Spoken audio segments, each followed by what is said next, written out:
بردیای عزیز هستیم، ایشون دارن آماده میشن که برن روی استیج. سلام بردیای جان، خوب هستی؟ حال شما خوب هست؟ شما از برنامه‌های امروز خوشتون اومده؟ والا ما تازه رسیدیم، اومدیم یه ساوند چک کردیم الان مجددا، ولی اینجور که مشخصه خیلی آدم اومده، خیلی جشن باشکوه، واقعا یکی از گدرینگ‌های خوب ایرانیاست. من دوست دارم که بیزینس‌هاشون و شادیاشون و تفریحاشون میان با هم قسمت میکنن، حداقل یه روز در سال. خیلی خوبه. خیلی ممنون، زیاد وقتتون رو نمیگیرم، میدونم که باید برین. بردیای عزیز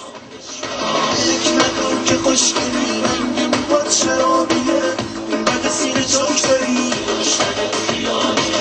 با دو تا چشم سیاه دوست قشنگ